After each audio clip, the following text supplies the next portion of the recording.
for the Big Orange, and they are into the semifinals, where tomorrow they will take on Texas. What a game. I love this World Series already. Courtney Lau alongside Madison Shipman and Danielle Hello, Morey. beautiful people, and welcome in that game. Wow.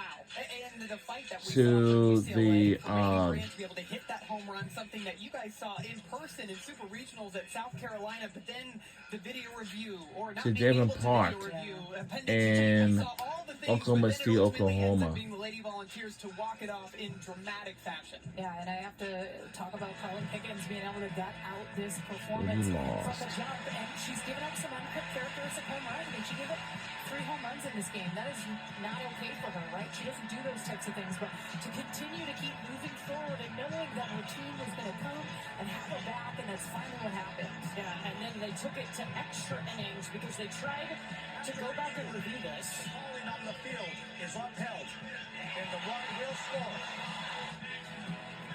And so now everybody is pulling out Appendix G in the rule book. They could not review the part where Lefty Ramirez told Megan Grant, go back and touch home plate. So it counts, tie ball game.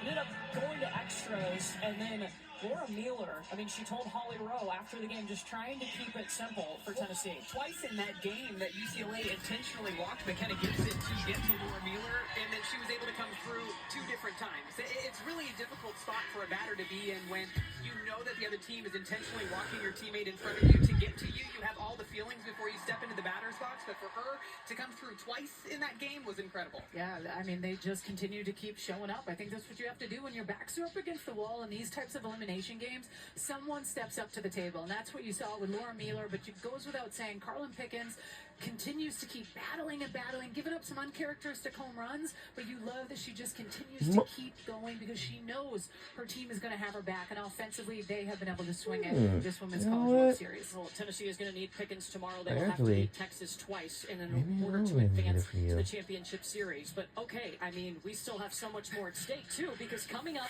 Oklahoma, who has won the last 4 national championships, is about to play an elimination game against Oregon. Well, and Elle Parker's bat is going to be a big one in this Oklahoma. Yeah, Ella Parker, a fair player. She will eventually be the best football player of all time. Her name in this lineup saying, we do not want Ella Parker to beat us. Does this sound bad? But I'm waiting for OU to play really good.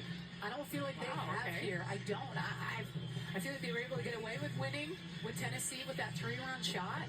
But besides that, that offense that you're usually scared of with Oklahoma, you haven't seen it. I think at times Sam Landry's thrown good enough, but she hasn't been great. So to me, Oklahoma needs to come out, and they need to be great. To me, where both of these teams, I think, need to have a point of emphasis in trying to prove upon is the defense. Both teams have struggled defensively, and these are 2 of the best defensive teams throughout the regular season. In that last game for Oregon against Ole Miss, Oregon had 3 errors in that ballgame. And this is such a solid defensive team, so I think both offenses are going to look to try to put pressure on the defense because they've struggled a bit here in the World Series. And you heard Michelle Smith talk about it yesterday. You cannot give Oklahoma opportunities because they are so good at taking advantage of those opportunities. Looking at the pitching matchup, Kirsten Deal for Oklahoma, Elise Sokolsky in for Oregon. Surprises there? I'm surprised, Maddie.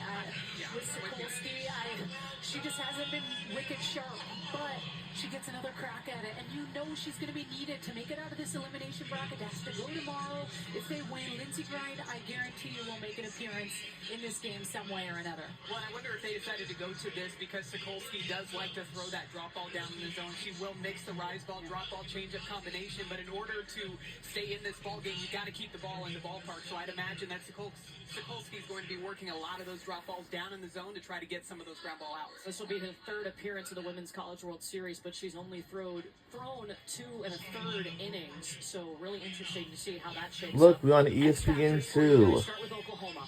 Oklahoma, they got to pitch well, but I'm with you. They have to play great defense. If they do those things, I think the hitting is contagious, and they can swing the big bat. And then for Oregon, it's got to be the speed. The Shar sisters, 1-2 at the top. They are going to set the tone for the rest of this lineup. Okay, Oklahoma, the 4-time defending champ, looking to 5-peat, but right now, they just have to win this elimination game. Oregon might have something to say about that.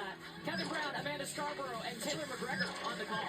So we'll be right back. First pitch is coming up next on ESPN2.